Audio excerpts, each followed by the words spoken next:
What used to live only in anime, sci-fi films, and impossible childhood sketches is no longer trapped in fiction. The weirdest part is not that giant robots exist, it is that some of them can be rented, some can be pre-ordered, and some are so real, they have crashed through the line between dream and product. We are not talking about metal props for conventions. We are talking about piloted machines, multi-million-dollar builds, and machines that have already been driven, tested, photographed, sold, or reserved in the real world. The mech era did not arrive with a big announcement. It arrived like a quiet invasion.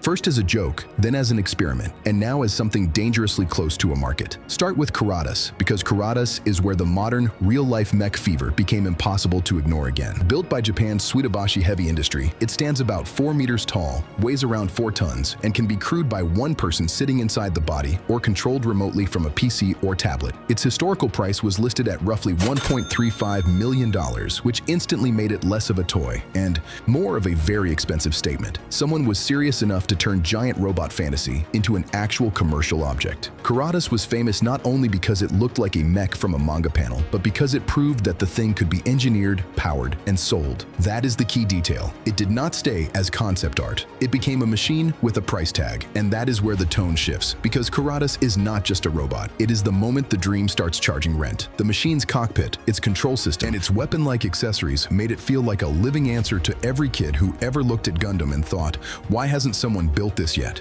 The answer, of course, was money, engineering, and obsession. But Kuratas showed that if enough of those three collide, the impossible starts wobbling into reality. It may not walk like a movie mech, and it may not be the most practical machine on Earth, but it changed the conversation forever. Giant robots were no longer only a cultural fantasy. They were a product class. That single shift is why Kuratas still matters. Then came Method 2 from South Korea, and suddenly the dream got heavier, taller, and more unsettling. Developed by Hankook Mirai Technology, Method 2 is a 4-meter-tall, 1.5-ton manned bipedal robot. Jeff Bezos famously piloted it at Amazon's Mars conference, which is almost too perfect to sound real. The richest people on Earth literally climbing into giant machines and treating it like a preview of tomorrow. Reports around Method 2 put the development bill at roughly 242 billion won, and coverage around the time of Bezos's demo described the robot as an $8 million class machine. That is the point where mech building stops sounding like hobby engineering and starts sounding like an industrial obsession powered by billion-won ambition. Method 2 is important because it does not merely look big, it looks burdened. It was designed as a manned bipedal robot, with the pilot synchronizing movements through the machine's massive limbs. The robot's gait was famously awkward, with early demos showing it supported by cables while it learned to move. That awkwardness is exactly what makes it fascinating. It is not polished fantasy, it is engineering under stress. It reminds you that every smooth cinematic mech you've ever seen has a brutal hidden truth beneath it. Balance, weight distribution, power delivery, and control become monstrously difficult the larger the machine gets. Method 2 is the moment the dream begins to sweat. And then, America answered with Eagle Prime, and the whole story turned loud. Megabots built Eagle Prime as a 15-ton combat mech powered by a 430-horsepower Corvette LS 3 V8 engine. The company spent about $2.5 million to build it,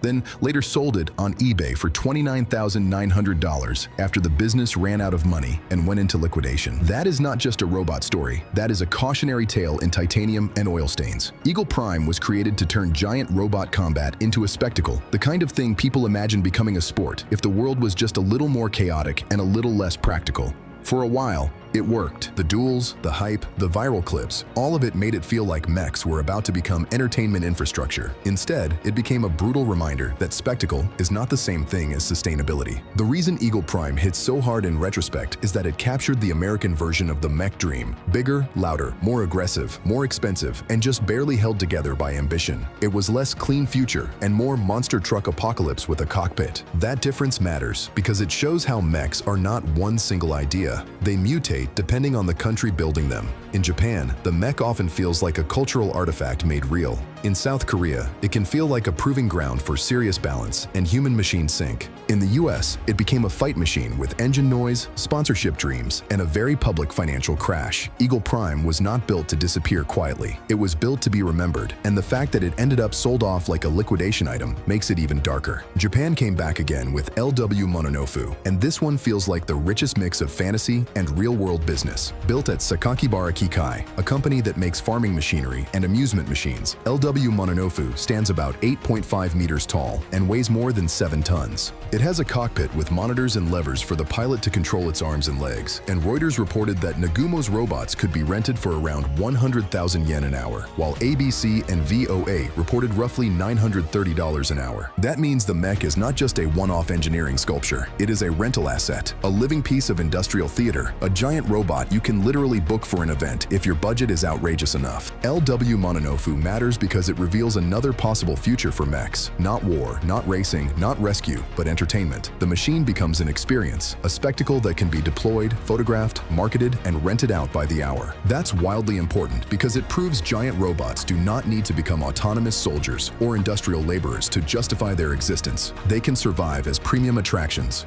They can be the mechanical equivalent of a theme park monster ride, except the monster is real, the pilot is human, and the machine weighs more than a house. That is when the mech stops feeling like a prototype and starts feeling like a business model. Then the whole thing gets even more polished with Archax, Japan's highly cinematic, fully piloted robot from Tsubame Industries. Reuters reported that Archax is 4.5 meters tall, weighs 3.5 tons, runs on an onboard battery, uses 26 joints, and can be bought for about $3 million. It has cockpit monitors fed by exterior cameras, with the pilot maneuvering the arms and hands using joysticks inside the torso. It also has 2 modes, an upright robot mode and a vehicle mode that can travel at up to 10 kilometers per hour. This is not a rough prototype hiding behind a viral video. This is a luxury mech with a price tag and a clear identity. It is Japan packaging anime, robotics, and automotive design into one giant purchasable fantasy. Archax is terrifying in a different way from Eagle Prime or Method 2 because it feels refined. It is not trying to scare you with raw violence or brute force. It is trying to seduce you with elegance. It says the mech era does not have to look like war. It can look like a premium product. It can look like something a billionaire orders the way other people order yachts, and that is why it lands so hard. It turns a once impossible science fiction object into a luxury purchase. Mechs are no longer just about engineering muscle. They are about branding, ownership, and status. Finally, China's GD-01 pushes the story into the newest chapter. Live Science reported that Unitree's GD-01 is a nearly 10-foot-tall mecha-style robot weighing around 1,100 pounds with an onboard operator designed for civilian transport, capable of switching between 2-legged and 4-legged movement, and offered at a starting price of 3.9 million yuan, or about $572,000. It uses a titanium alloy and aerospace-grade aluminum frame with a carbon fiber shell. In the videos, it looks like a real-life transformer, upright one moment, 4-legged the next, built to handle difficult terrain. That makes GD-01 feel less like a museum piece and more like the opening move in a much bigger mobility game. And that is the real nightmare and the real thrill of all of this.